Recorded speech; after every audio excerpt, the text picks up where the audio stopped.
Before we start the regular show, here is an apology of sorts.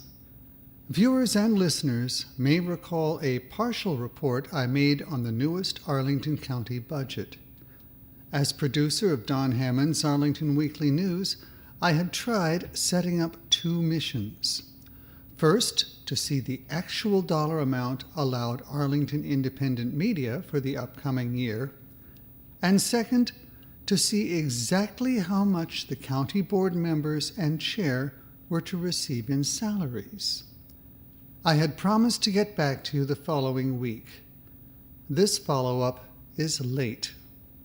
After spending a long time reading, I finally did an online conversion of the budget from a PDF file to a Word document, which enabled me to do an automated search. Under Arlington Independent Media, I found a listing showing that Arlington Independent Media had fiscal year 2020 actuals of $415,240, fiscal year 2021 adopted of $397,978, and fiscal year 2022 adopted $381,579 for a change of minus 4%. That was on page 306. On page 356, I found a more detailed entry that said, Arlington Independent Media, AIM, is a 501c3 nonprofit that manages the county's public access cable television station.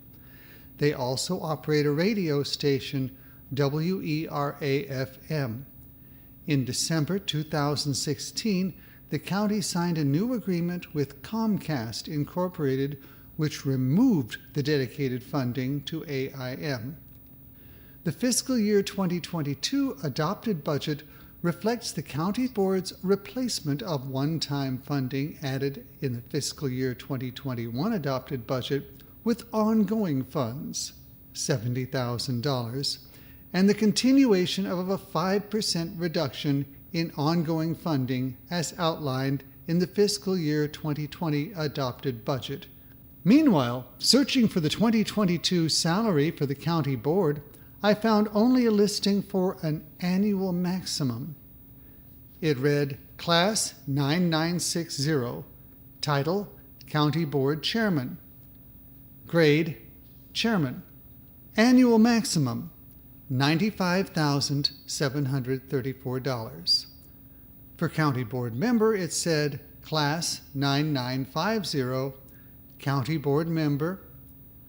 Annual maximum, $89,851.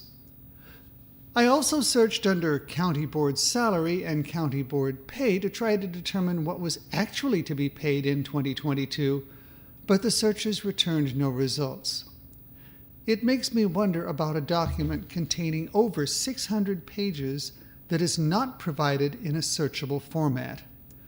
I also wonder about the complete omission of any details about the upcoming salaries to be paid to the county board members, especially after the previous discussions during which they voted unanimously to raise their own salary caps while assuring the public that this would not necessarily result in raises. The question of how much of a raise, if any, is planned for the upcoming year remains unanswered. It is strange that the amount budgeted for Arlington Independent Media can be provided, but not the salaries of the board members. Then there was the inclusion of so much detailed information from so many prior years. All of this verbiage tends to bury the current information, and it does not seem necessary in a report that supposedly is about the upcoming fiscal year.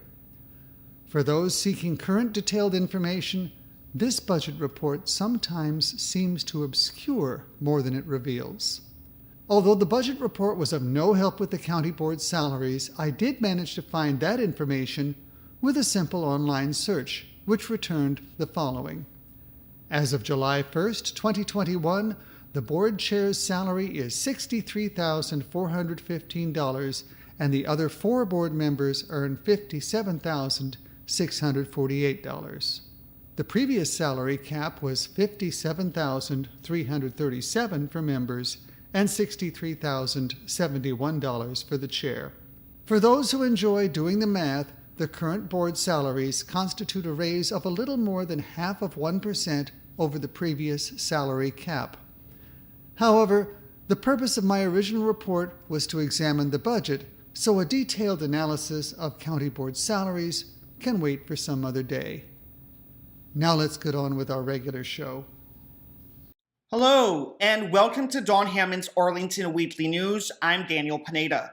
We have a great program today. We have our news stories, community bulletin board, and 55 plus news. But first, a social media reminder. You can watch the Arlington Weekly News on our YouTube channel. That's youtube.com/ArlingtonWeeklyNews and the number 1. Also on Facebook and WERA 96.7 FM. And now on to our first news story for this week. As of Saturday morning, August 28th, reports show the number of confirmed COVID-19 cases in Arlington increased by 257 for the week, up to 16,493. We at Don Hammond's Arlington Weekly News will continue to monitor the situation as the summer progresses. As for vaccinations, as of August 28th, 152,112 Arlingtonians have received at least one dose of the COVID vaccine. The number having received 2 doses was 137,061. Based upon our best estimate of Arlington's population over the age of 12, the percentage of 212,800 eligible Arlingtonians who are at least partially vaccinated is a little over 71.4%. However, the fully vaccinated percentage is still only 64.4%. The Roslyn Bids annual Roslyn Jazz Fest has been reimagined with live performances around the neighborhood, culminating in an all-day event in Gateway Park on September 18th, featuring the 3-man Soul Machine, Aaron Myers, and Sin Miedo. It's a chance to enjoy the soulful sounds of local musicians, including Crush Funk Brass Band, Acua Alrich, Keeneman Island Orchestra, and Christian Perez. Live from some of Roslyn's favorite outdoor venues. Plus, attendees can expect theme giveaways, prizes, and restaurant deals throughout. Jazz fans can also look forward to the return of last year's popular Jazz Supper Club experience at Amuse at Le Méridien Arlington. Roslyn Jazz Fest is brought to audiences in partnership with Arlington Arts. For more information on Jazz Fest, you can visit roslynva.org and sign up for Roslyn's Bid newsletter at roslynva.org/subscribe. Please review the most current Virginia guidance surrounding COVID-19 before attending any in-person events. Do not attend if you or anyone in your household is experiencing symptoms of COVID-19. For details, a 10% discount at participating restaurants and the full Roslyn Jazz Fest schedule, visit the Roslyn Bid website. And now on to our next news story for this week.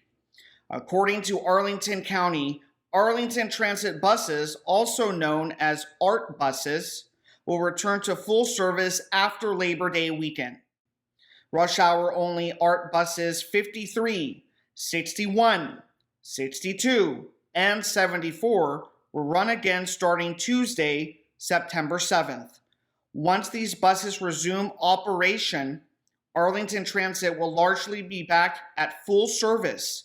However, ART 72 will continue on a modified weekday schedule. Due to ongoing construction around the Ballston Metro Station, ART 53 and 62 bus stops will be relocated near the Metro elevator on Fairfax Drive. Although seating restrictions were lifted on August 1st, riders will still be required to wear masks, in accordance with a federal mask mandate for passengers on planes, trains, and buses. This measure is set to be effective until January 2022. Metrobus will also implement some changes after Sunday, September 5th, adding more buses and trains and extending Metrorail's weekend schedule. Metrorail trains will be available until 1 a.m. on Fridays and Saturdays, an hour later than was previously offered. Trains will also start running earlier on Sundays, with riders able to board at 7 a.m. rather than 8 a.m. And now on to our last news story for this week. The leaders of the Arlington County Fair are considering changing its future location from its long-standing site at the Thomas Jefferson Community Center at 3501 2nd Street South. In fact, the Arlington County Fair Board has already told the county that it would like to move the fair to Long Bridge Park at 475 Long Bridge Drive. Fairgoers last week were presented with a sign asking, "Where's the best location for the Arlington County Fair?" The wording of the question to the public obscures the already declared intention to move to Long Branch Park. The longtime location at the Jefferson Community Center has given the fair a large grassy area next to an indoor community center space that is used for exhibitions. It was pointed out that this year the grounds became muddy and rutted due to persistent rain, and that fixing the field has been a frequent problem in the past. The community center's present location, meanwhile, is near the geographic middle of the county, but lacks metro accessibility and has limited parking. By comparison, Long Bridge Park offers more transit options and ample parking nearby. However, the location is at the extreme east border of the county and is not nearly as accessible on foot or by bike. Lower-income residents would be more likely to have to pay for metro or automobile transportation or face a much longer walk. It has been pointed out that the Long Branch location offers sweeping views of D.C., but that has nothing to do with the county of Arlington. In addition, the field at Long Branch appears to be equally susceptible to rain damage as the one at the Jefferson Community Center. The true motivating factor behind the proposed change of venue might be the belief that it might draw more visitors from outside of Arlington, helping to bolster the fair's finances. Well, that does it for the news for this week. Now on to our Community Bulletin Board stories. Hi, and welcome to CBB. Here's an event for kids ages 8 to 11. It's about monarch caterpillars. It's for children who are interested in learning how to temporarily keep and care for creatures at home. This is a part of a series about the importance of keeping wild things wild. This installment deals with monarch caterpillars. Supplies for at-home monarch care will be provided. All materials, including the monarchs, must be returned to Gulf Branch. A $5 materials fee helps cover the cost of supplies that cannot be returned. For information, call 703-228-3403. Registration is required, but only for the children.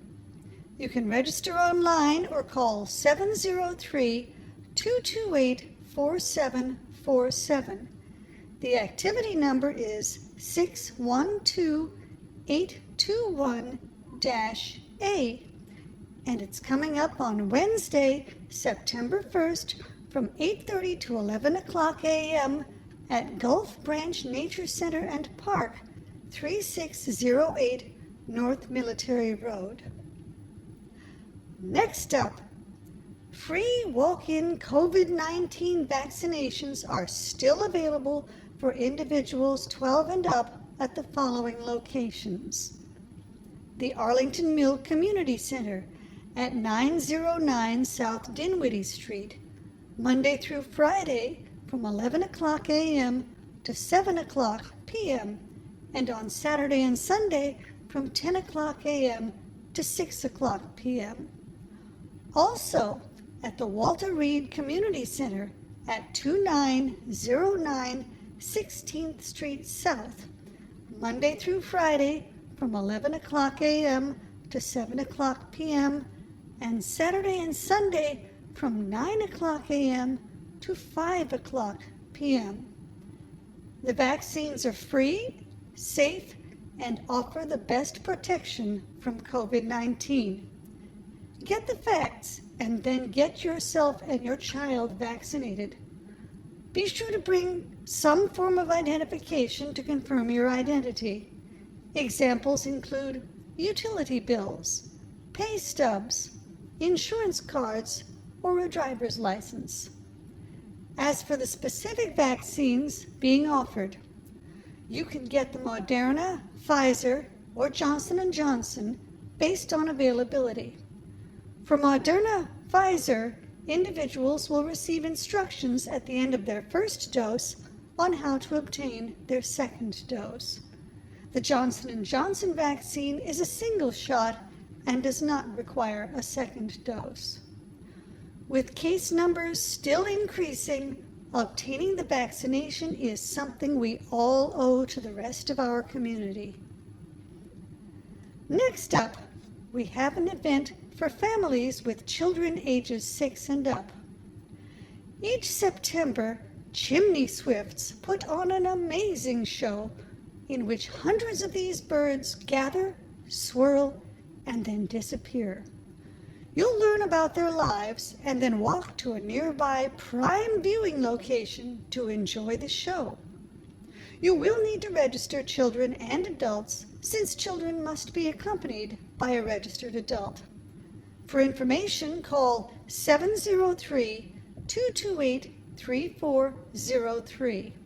You can register online or call 703-228-4747. The activity number is 612-851-G. That's on Friday, September 10th from 7 o'clock to 8 o'clock p.m. at Walter Reed Community Center, 2909 16th Street South. Our final CBB event is for families with kids ages 6 and up. It's a chance to join in and learn about our world of wonders. In this case, wetlands. You'll see how wetlands are one of the most important ecosystems to the health of our planet and local environments, and how wetlands act as natural filters. Then you'll go out to visit the wetlands. You'll need to register children and adults because children must be accompanied by a registered adult. You can register online or call 703-228-4747. The activity number is 612-951-M. That's on Sunday, September 12th from 12 o'clock noon to 12:45 p.m. at Long Branch Nature Center at Glen Carlin Park, 625 South Carlin Springs Road. Now it's time for 55 Plus News. Howdy, and welcome to 55 Plus News. I know I sound like a broken record, but the big news for seniors is still that the 2021 Northern Virginia Senior Olympics is returning for its 39th season with the opening ceremony on Saturday, September 18th at 9:30 a.m. at the Thomas Jefferson Community Center, 3501 2nd Street South in Arlington. Over 50 events will be held from September 18th through September 30th at 17 venues throughout Northern Virginia. Online-only registration goes until Monday, September 6th through www.nvso.us.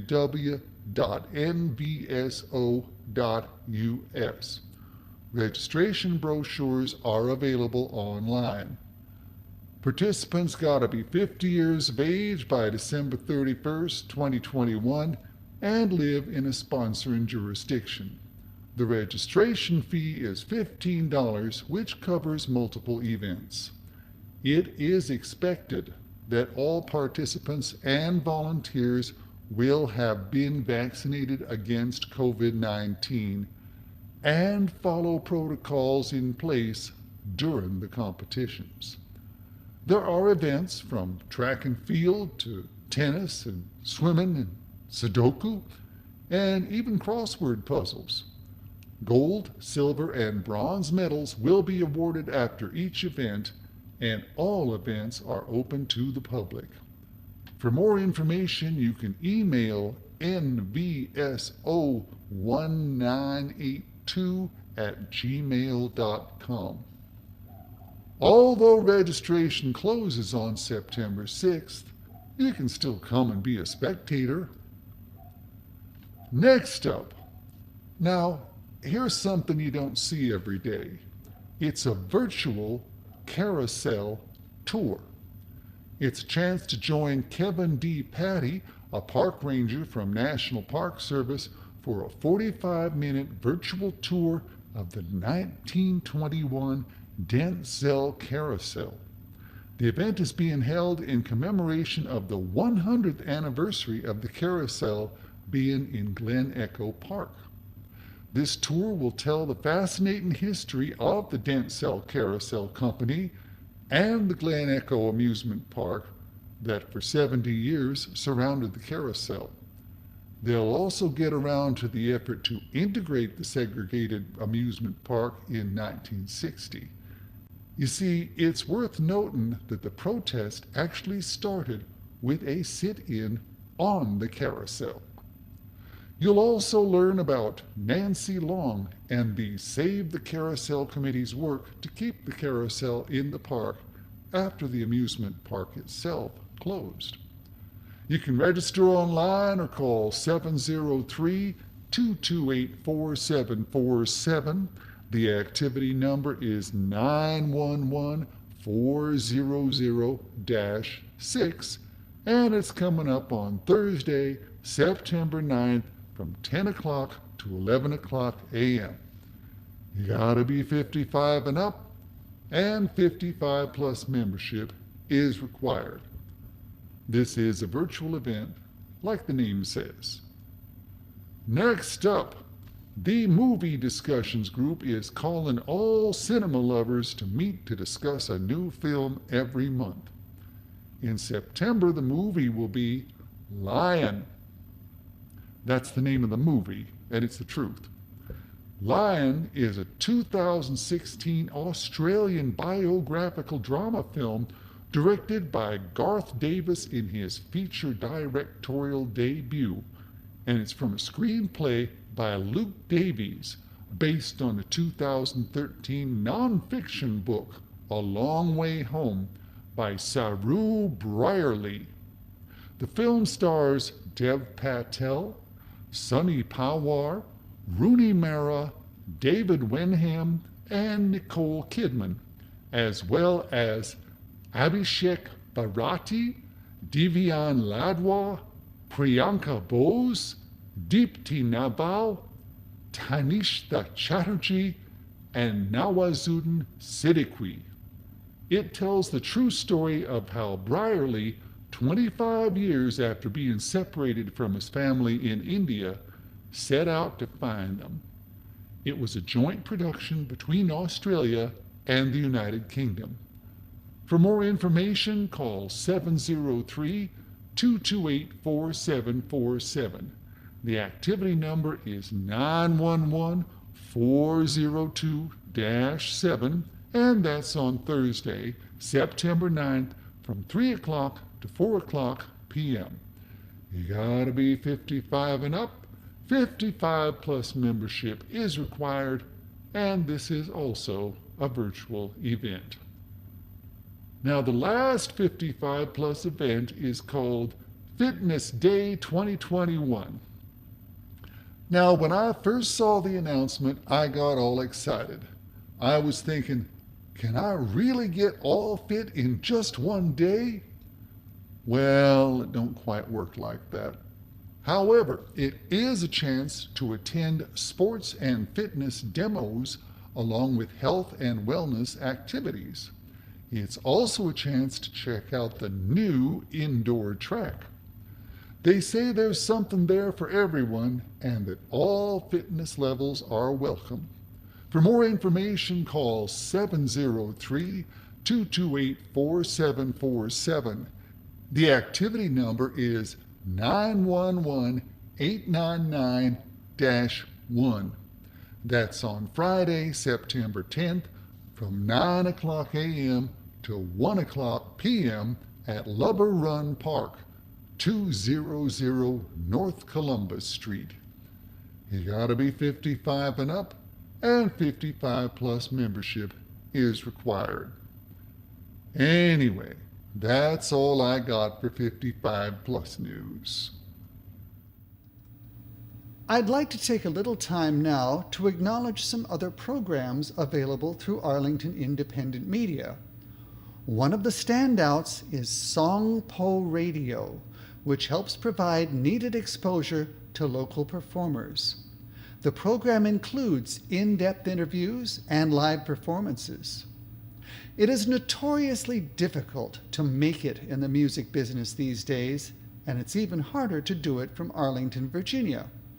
We have previously commented on Arlington's peculiar habit of soliciting works of art and culture from places like California, New York, and even overseas, while neglecting the talent right here in our own community. This has the unhappy effect of depriving Arlington of a sense of its own culture. However, thanks to programs like Songpo Radio, local creators finally have an advocate to help them make their voices heard. I encourage you to check out this fine program, which airs on Wednesday evenings at 10 o'clock p.m. on WERA-FM 96.7. The program also streams online at WERA.FM and can also be accessed via Facebook. I only wish that such a venue had existed during my own performing days in the late 1970s. And that concludes this week's show. We will be back next week with more news from Arlington. Meanwhile, be careful, be safe, and be well.